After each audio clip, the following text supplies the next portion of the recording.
என்ன காலகட்டத்தில் இருக்கோம்னா, நான் இளைஞர்கள் பார்த்து கேட்கிறேன். நம்ம ஒரே ஒரு அறுவரையோட தற்குறிகள் சொல்லிட்டு ஒரு பிற்படுத்தப்பட்ட ஒடுக்கப்பட்ட பட்டின இளைஞர்களை நம்ம விமர்சனம் செஞ்சுட்டு இருக்கோம். அது தவறான அப்ரோச். நம்ம அவங்க கிட்ட பேசல, நம்ம கிட்ட பேசாம போறது நம்மளோட தப்பு. நம்மளோட கல்லூரி ஆசிரியர்கள் பேசல, நம்மளோட பள்ளிக்கூட ஆசிரியர்கள் சமூக நீதி அரசியல் அவங்களுக்கு சொல்லி கொடுக்கல, நம்ம பேசல. ஏன்னா அவன் மொழி நமக்கு தெரியல. நம்ம உரையாட ஆரம்பித்தோம்னா அவனை கன்வின்ஸ் பண்ணலாம், பேசலாம். அந்த தலைமைகள் ஒரு சுயநல போக போறாங்க. ஆனா அங்க இருக்க பசங்க ரசிகர் கூட்டம் தான். அந்த ரசிகர் கூட்டத்துக்கு உரையாட தொடங்க வேண்டும் தோழர்களே. அவங்க விமர்சனம் பண்ண கூடாது. நம்மளே என்ன பண்றோம்னா ஒரு வெறுப்புணர்ச்சியை நீங்க கொண்டு இருக்கீங்க. அவங்க சங்கிகள் கிடையாது,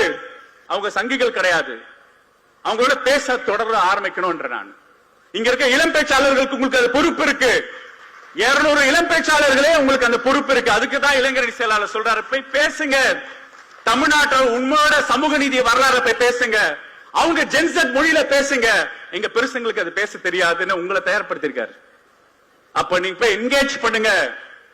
அடிபடுவான், உண்மை நிலவரம் புரியும், வறுமை அவனுக்கு தெரியும், போலியான தலைவரை பத்தி உணர்வான். அவனை கைப்பற்றுங்க. அவன் நம்ம பசங்க. இங்க இருக்க சோசியல் மீடியால குழா சண்டையில தற்குறிகள் அவமானப்படுத்தாதீங்க, அவங்கள கோபப்படுத்தாதீங்க. சங்கிகள் அவரோட சதி வேலை அது. நம்ம கிட்ட கணிசமான பிற்படுத்தப்பட்ட பட்டியல இளைஞர்கள் நம்ம பக்கம் வரக்கூடாது என்ற சதி வேலை அது. அந்த சதி வேலையை உணருங்க. அதுதான் பகுத்தறிவு தன்மை.